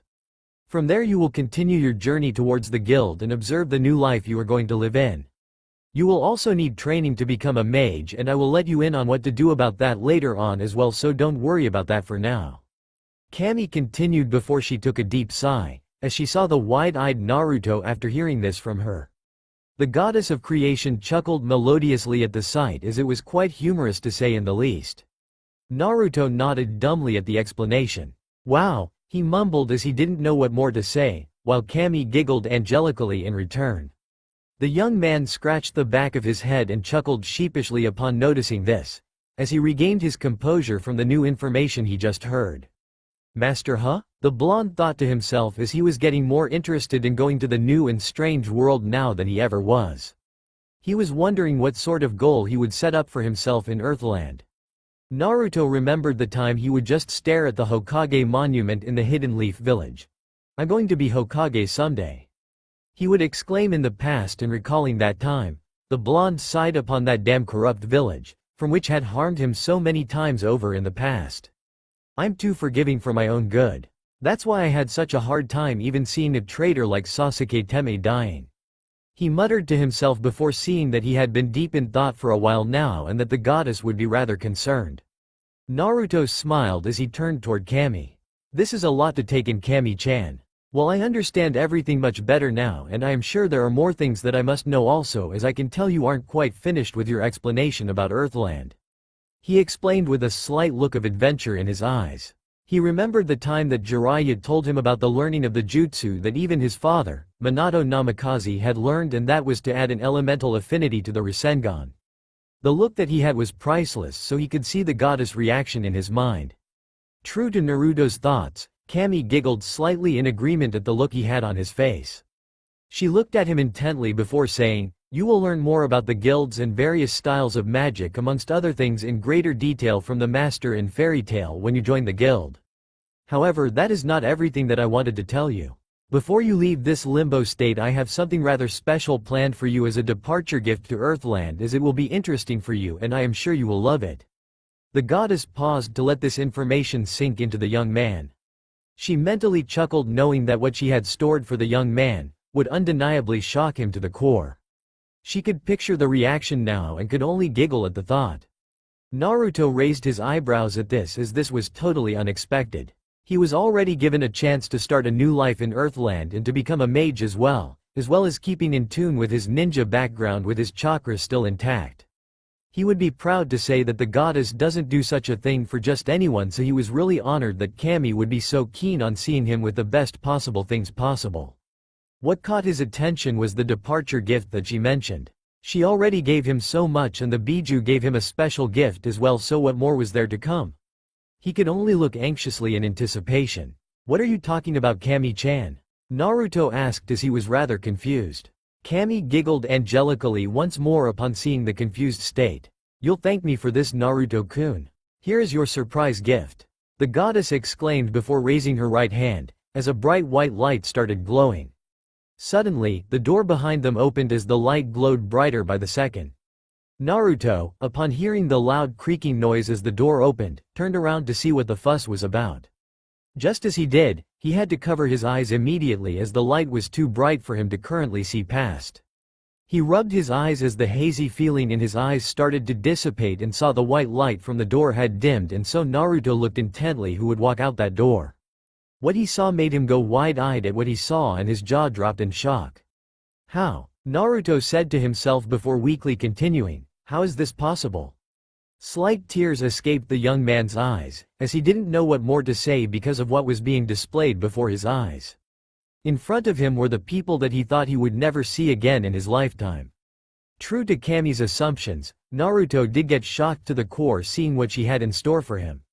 The goddess of creation giggled once more upon seeing Naruto's reaction and knew that she had made the right choice in her gift. It pleased her greatly seeing that the young man so happy, because she had the displeasure of watching his childhood and the entire past life of his. Only other than a few brief moments in the Hidden Leaf Village did he know happiness, and the only time that he ever felt alive was when he left the village with Jiraiya. She knew how ruthless the people in Konoha truly were and sighed sadly to see such arrogant and blind-minded people. Cammy knew that for a fact that Naruto would finally get his well-deserved share of bliss if his current state could be taken as an example. "Enjoy, Naruto-kun," Cammy chirped cheerfully with a bright smile as she looked at the young man, whose eyes were slowly starting to water. The goddess' smile never wavered as tears began trickling down her cheeks at the scene that was about to unfold. "And that is everything that has happened to Naruto-kun over the years, Kushina-san," Cammy explained before sighing deeply, knowing what the woman before her would be feeling right now. Kushina kept listening to every word as her face kept morphing dangerously. The redhead then looked at the goddess intently. I want to kill them. I want to kill them all. Damn that Minato for even believing in those people. I knew that it was a bad idea. I knew that it would make my son's life a living hell, but him and his stupid ideas. She roared as she couldn't believe what she had heard. The female Uzumaki felt as if someone pierced her heart with a sword, and just left it there so she could feel the pain. I just want to see Naruto-kun, Kushina said softly as tears flooded down her face. Her child, her little boy, was malnourished in his childhood? Tortured in his early years and was kicked out of the orphanage at the age of 4? To top it all off, the villagers celebrated his death even after he saved them countless times? That too by her own villagers? He had to endure so much pain in his childhood and she could do nothing about it. Kushina broke down crying as she didn't know what more to do. The female Uzumaki growled at the remembrance of Tsunade, the woman that she looked up to as a mother figure in her time at the Hidden Leaf Village. The woman was just using her son to get rid of her stupid gambling debts. That woman blamed her son and hated him so blindly? No more. This had crossed the lines on so many levels. Kushina, she felt that all of them deserved to die a slow and painful death, by the very blade that made her legendary and placed into the bingo books. I hear where you are coming from, Kushina-san. Even though whatever happened to Naruto-kun, I am sure that he won't hate you for what happened. Believe me, you will get your chance soon enough to meet him. Naruto-kun will awaken soon and I'll call you in when that happens. Kami replied softly while looking at the crying state of the woman in front of her as her own eyes moistened. Immediately, the redhead perked up upon hearing this and quickly wiped away her tears. She finally had a chance to get reunited with Naruto and she simply couldn't be happier than she was now. After hearing about everything, she was more than anxious to meet him and give him the love that he so rightfully deserved. It was the least that she could do. Kushina formed a smile while looking at the goddess intently. Alright, now we're talking. Let me know when Naruto-kun wakes up, Databane, she exclaimed before pumping her fist in the air. The redhead quickly started chuckling sheepishly when she realized that she was acting like her old self again. Kami looked at Kushina amusingly as she watched the redhead speaking with her verbal tick. The goddess gave her a nod before disappearing into the light. End flashback. I love you so much, Naruto-kun, and I am so sorry you had to face that much pain in your life. And I could do nothing to ease you or comfort you through it. I don't know if you can ever forgive me for what Konoha did to you, but please give me a chance. I warned your father about sealing Kyuubi in you, but he didn't listen, even when I specifically told him not to do what he was planning. However, he went and did what he wanted anyway without a second glance on what the outcome would be. I am so sorry, Naruto-kun. I am so sorry, Kushina whispered chokingly in tears before crying uncontrollably into Naruto's chest, and hugging him tighter than before as she didn't want him to push her away. Having lost him once in the past, gave her enough emotional trauma for a lifetime. The redhead simply didn't have the heart to see it happening again, not after hearing what the young man had to go through in his life. Naruto shed a few tears of his own at this. He was better than to pass judgment on his own mother like that. Knowing how he had helped Kurama lose its hatred in the past made the young man have a different outlook on life. He felt the emotions just radiating off the red-haired woman and he knew that she was telling the truth, so he just accepted the loving hug. Kushina looked to see Naruto more closely and saw that he grew up to be a rather handsome young man. She was sure that he would have been a heartbreaker outside of the villages where he would take missions, as she knew that the girls in the Hidden Leaf Village wouldn't accept him. Her eyes immediately narrowed at the thought of some girl taking Naruto away from her, which caught her by surprise because she didn't know what she was thinking about. Shaking away her thoughts, she relaxed into the arms of her son that she couldn't get the chance of see growing up. The redhead's eyes widened in fear when she felt the young man pull away from the hug, but calmed herself when she saw him smiling at her. Naruto warmly looked at her before saying, I do forgive you. I had a lot of hatred for Two-san before, but I can sort of understand where he was coming from. However, that doesn't mean I accept the pain and torture I received because of his absent-minded judgment. He let out a small sigh at the end, knowing that he couldn't be angry at his birth father forever, but it was so hard to let go of all that pain. Then again, his mother was here with him and was crying because she wasn't able to be with him in the past.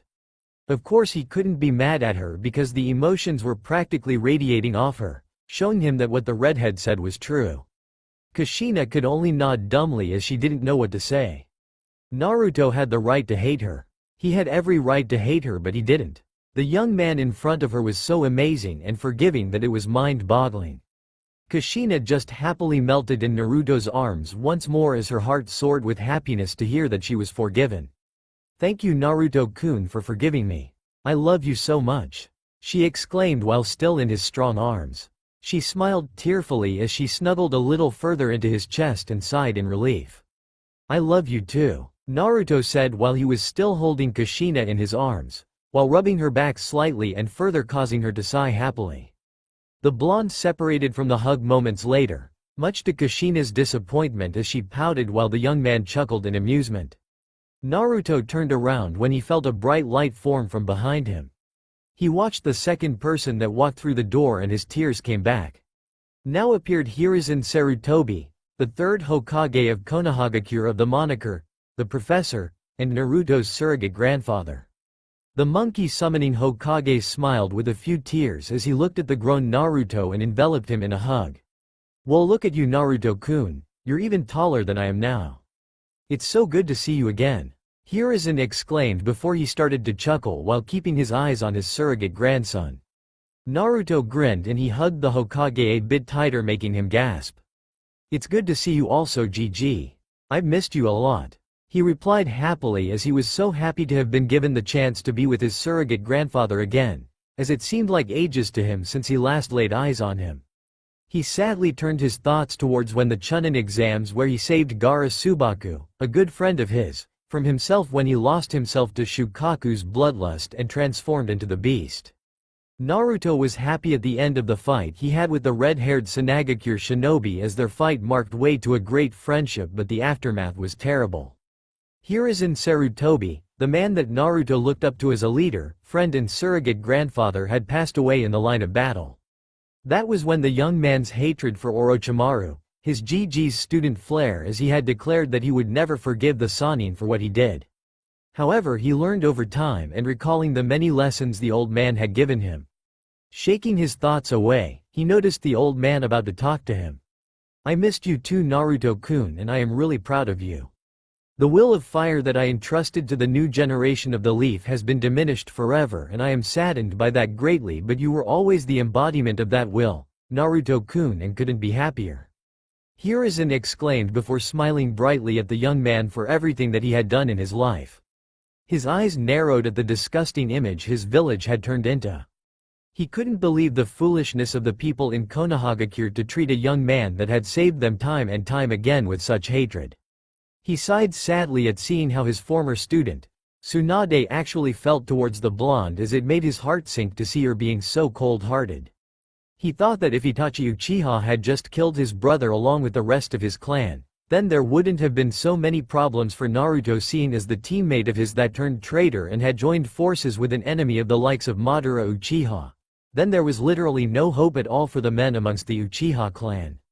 He smiled seeing that his surrogate grandson had defeated the young man that was so legendary amongst the elemental nations. Naruto thanked the former Hokage for his words and had to agree with him. Konoha had dropped so low that it couldn't get cared for any longer, and he frowned upon realizing that as he was the only one that could ever forgive the villagers even after everything they had done. There is a line to everything, and the village simply crossed it when they had burned his body upon his passing. Kushina watched this with a smile on her face as she saw the two men interact with each other. She was so happy that Hiruzen, the person she used to call Old Monkey, in the past had taken care of her son. She knew that the Hokage was too lenient towards the villagers at times, but he was trying to do the best he could and only frown upon bringing up the mention of her former village. Zabuza Momochi, or known under the moniker Demon of the Mist, and Haku Momochi, or known under her moniker the Ice Princess, walked in front of Naruto with a smile on their face. Haku was happier than her father figure, as what she had with the young man was special. Flashback. Naruto was sleeping in the forest outside the house of Tazuna the Super Builder, as he called himself, where he was given a mission to protect him to build a bridge. This was Naruto's first C-rank mission, which turned into an A-rank mission as they had ran into Zabuza Momochi of the moniker Demon of the Mist on their way to the village of the Waves. Having a sense of humility, Naruto accepted the reasoning Tazuna gave him and Team 7 and got his team to continue their mission, as it was the least they could do, as their decision could save the village. Wake up or you'll catch a cold," was heard, to which Naruto shook awake too, and he looked to see who he was hearing the melodious voice from. Naruto looked up to see the girl that was talking to him before saying, "Don't worry about me. I won't get sick, but thanks for your concern." The girl had long black hair, pale skin and large, dark brown eyes and a slender frame. She was wearing pink, sleeveless kimono, with pale red edges and decorated with small plum-colored swirls that went to her ankles. Around her waist was a simple white obi tied in a bow, and she wore a pair of light brown sandals with dark straps. "Why are you training so hard? It's obvious you are a ninja judging by your headband, but what are your reasons for the strain you are putting on yourself?" the girl asked. She was surprised to see how worked up the blonde was, considering the fact that he had cuts all over his body and his clothes were slightly ripped. She blushed slightly at his handsome appearance and couldn't help but feel drawn to his beautiful ocean blue eyes. Naruto looked at her with a smile. "I train to protect my precious people. I know that I have only 1 or 2 precious people in my life, but they are the ones that I will lay my life on the line for. That is why I trained so hard," he explained before leaning back against a tree.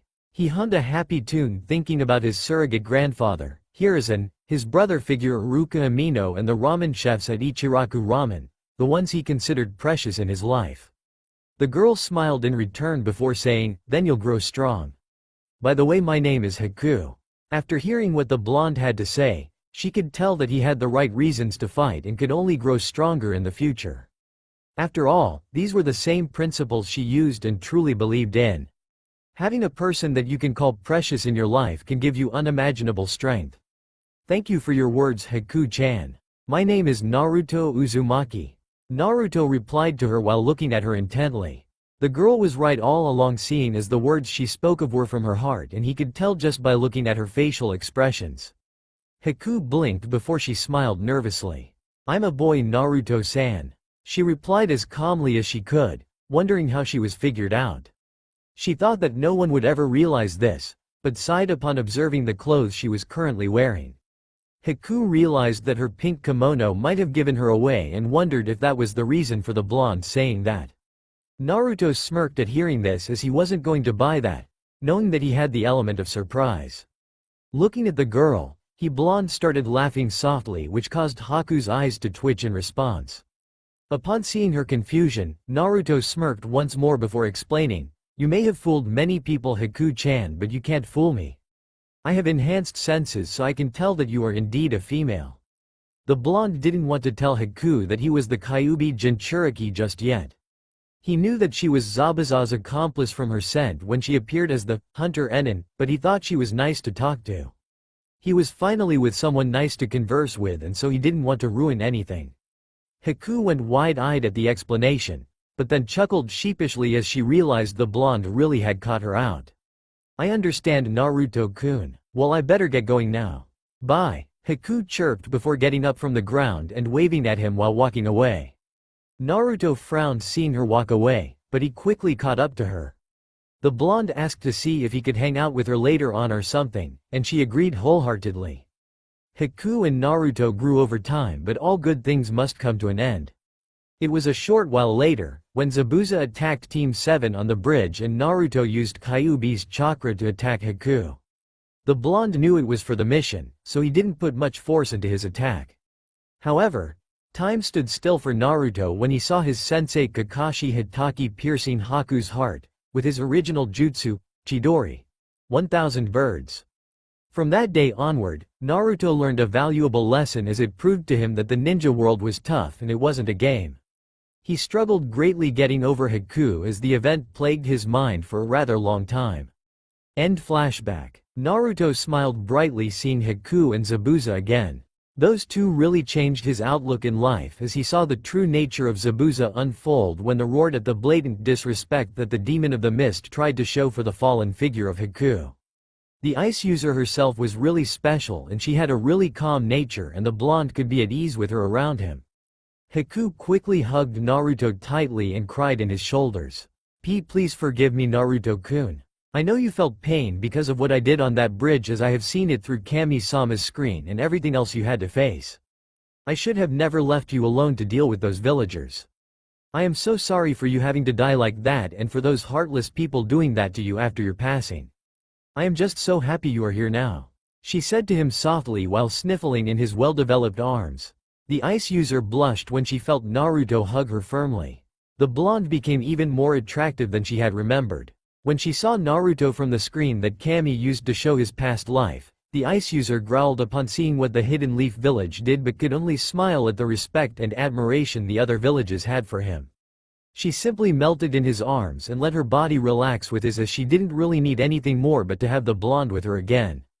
She lost him once, and that was because she had made the choice to save Zabuza. Now, having seen his past life, Haku declared to herself that she would never let the young man feel that pain ever again. While this display was going on, Kushina watched on with an impassive look on her face as she growled slightly, making her gasp inwardly.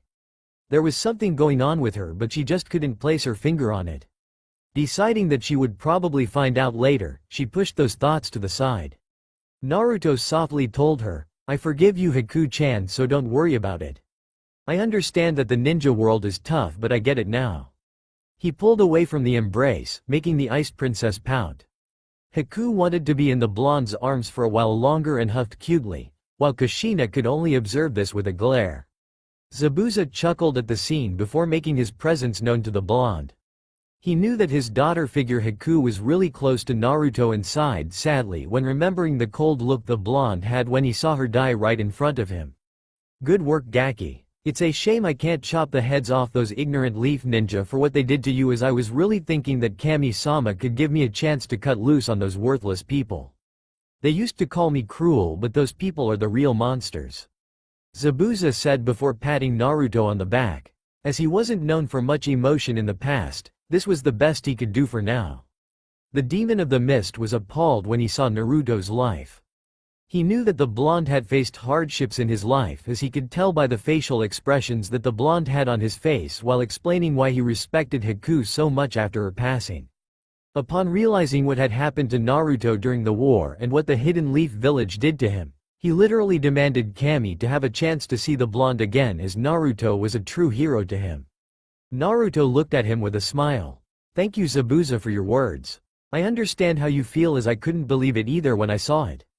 However, you can never know with the people of Konoha. Those people suffer from blind hatred. At first I thought it was just the Uchiha clan that suffered from that. Sasuke Teme was an example, but realized that it wasn't only that clan but most of Konoha too," he said before frowning as he recalled his past life. He was happy to see that the demon of the mist, the very person that people in the elemental nations were so afraid of, was better than the people of his former village. He could only sigh at the end, as the people of that village truly were destructive in nature and didn't really deserve to get another chance. There can only be too much that can be handled, and Konoha had simply crossed the line. Naruto turned around when he saw another light glowing in the direction of the door behind him.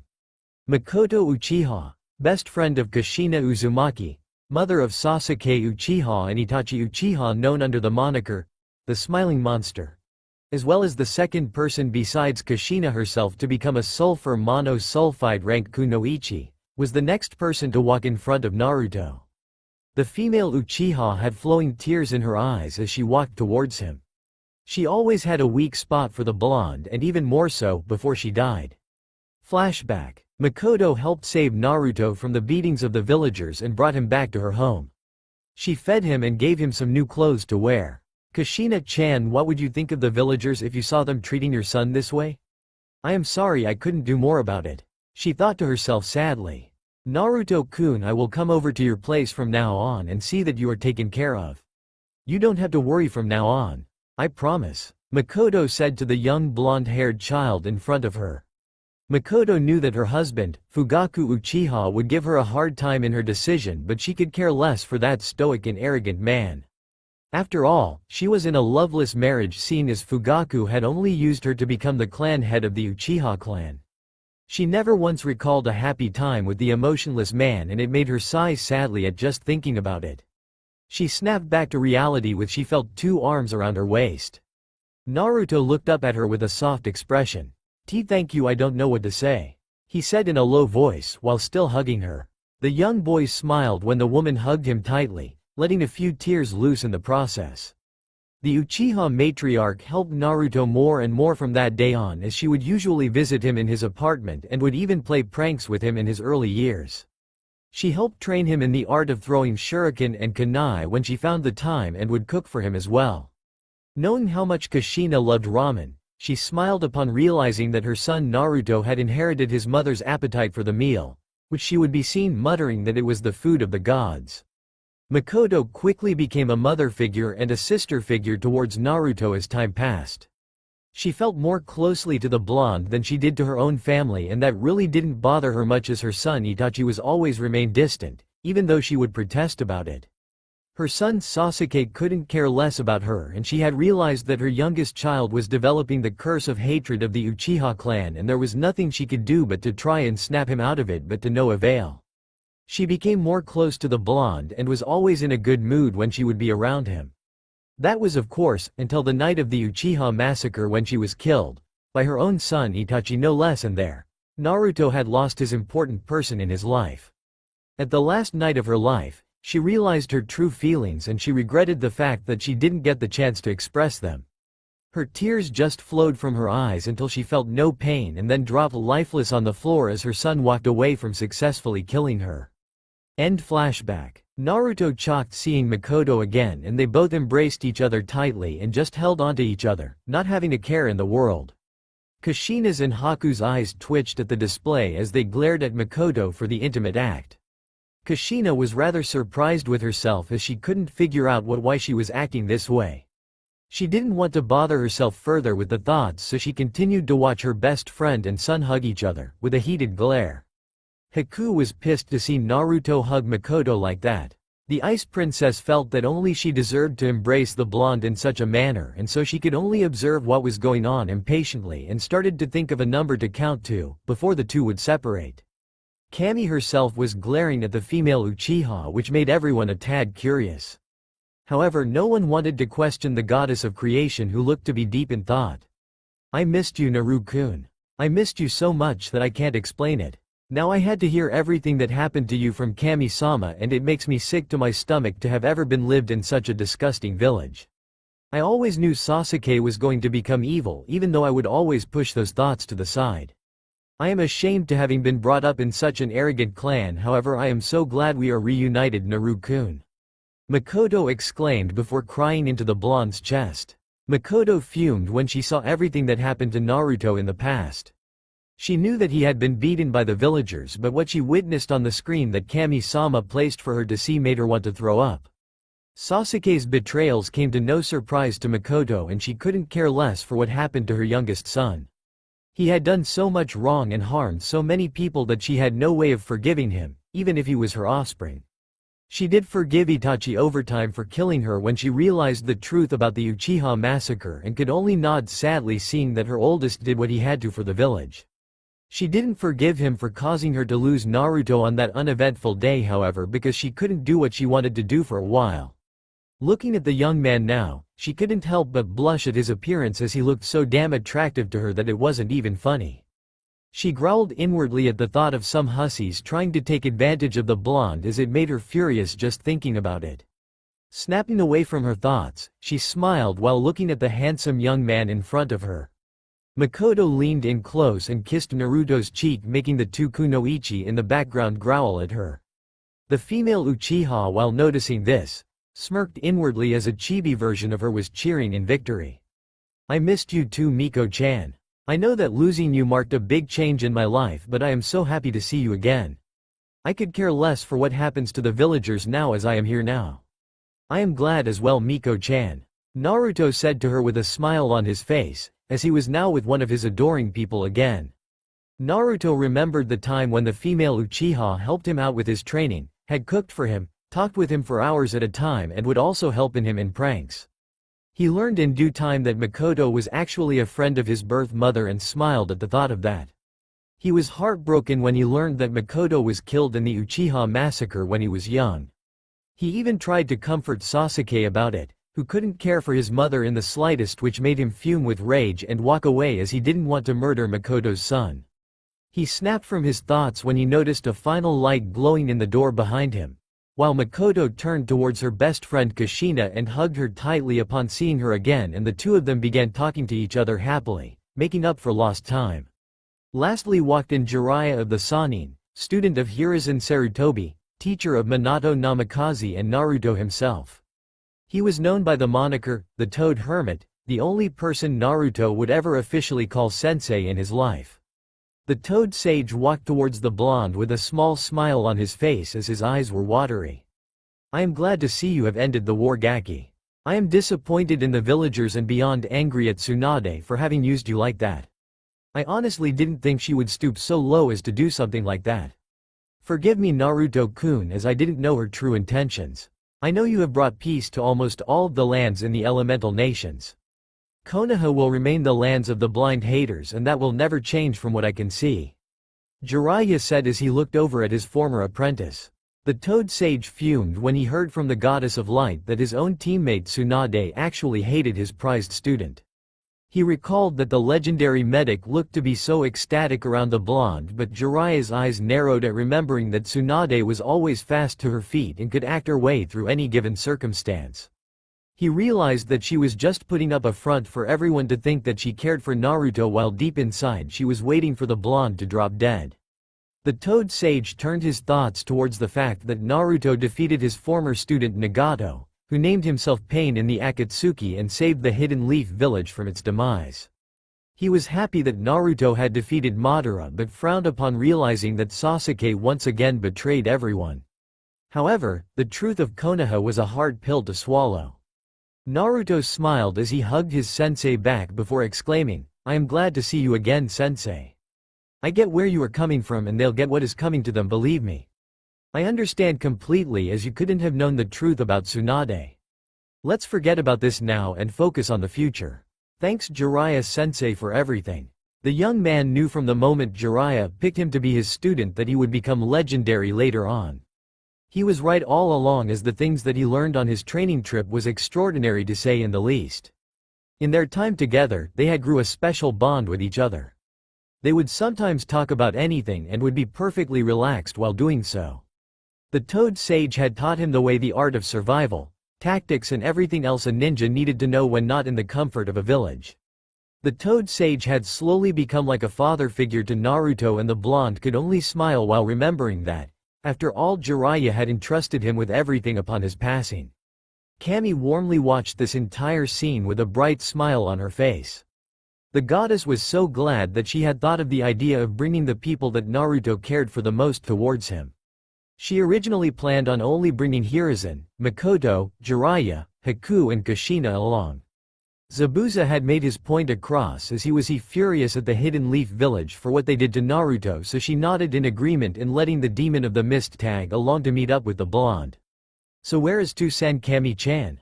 Naruto asked the goddess of creation before turning around to observe the surroundings more closely. The blonde was rather confused to why his father, Minato Namikaze, wasn't present along with the rest of the people that Kami had brought towards him in this strange location. Makoto, Kushina and Haku blinked as they heard the affectionate suffix that Naruto applied to the goddess name before glaring at her heatedly.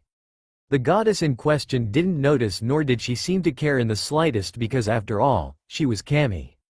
Everyone else looked around as well and simply gave a nod, as it was rather strange for Minato to not be present. Minato's soul was sealed twice in Shinigami's stomach. Once on the night you were born, and the second time when during the pain invasion. I can only bring back a soul if it has been sealed only once, as Hiruzen-san has been called back here, but Minato cannot come back. That is out of my reach, Kami said before giving a sigh of frustration, as the Shinigami's realm was not her game. Naruto sighed sadly in return, but could understand what Kami was telling him. He didn't know much about what the goddess and the other deities had agreed on, nor could he possibly hope to understand them. He then gave her a nod, mentally telling her that he accepted the reasoning. He turned towards the others to see what their reactions as they heard this from the goddess of creation. Kushina didn't seem at all angry upon hearing this, and she wondered why that was. She had expected herself to raise a comment on the matter, but she knew that she might never forgive Minato for sealing Kyuubi inside her son. Upon recalling everything she heard about Naruto's treatment made her beyond furious. Hearing it was one thing and seeing it was another, as her heart ached when she saw the gruesome tortures the villagers of Konoha inflicted on her son. The female Uzumaki and everyone in the elemental nations knew better than to come between a mother and son, and Minato had done just that. She realized that one day, she might consider forgiving Minato for his actions, but she wasn't going to do so for a very long time. Makoto had the same reaction as her best friend Kushina, as she wouldn't forgive him for what he did to Naruto. She realized that it was the only way to save the village, but what good did that do?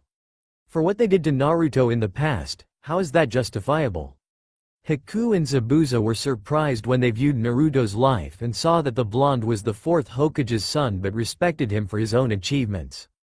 They didn't really seem bothered by the fact that the Hokage couldn't make a presence in this location. Hiruzen Sarutobi frowned at hearing this due to the fact that Minato Namikaze was his successor and also like his own son. Of course, Hiruzen thought what Minato did to save the village by sealing the nine-tailed fox into Naruto was justified, but the fact that Naruto's treatment from Konoha made him regret those thoughts. The former Hokage of the Hidden Leaf Village saw no point in trying to argue with the goddess of creation because 1. That would be foolish, and 2. He understood where she was coming from. Jiraiya didn't really seem that surprised but still frowned as he listened to this. He knew that his former student thought he was doing the right thing by sealing Kyuubi into Naruto, and thinking that the villagers would treat Naruto as a hero was a foolish thing to even consider.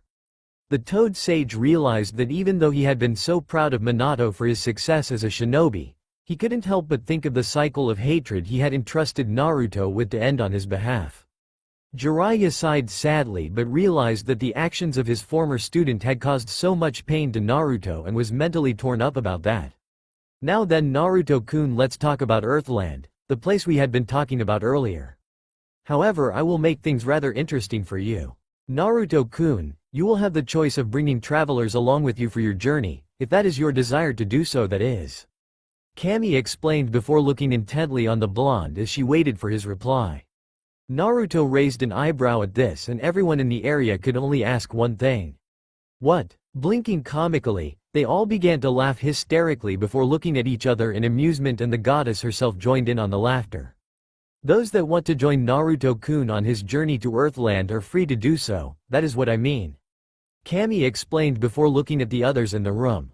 Everyone was shocked to hear this, as this changed everything considerably. So who wants to come along? Naruto asked as he turned towards them with a smile on his face. That's all for now. If you enjoy this video, then please like, share and do comments.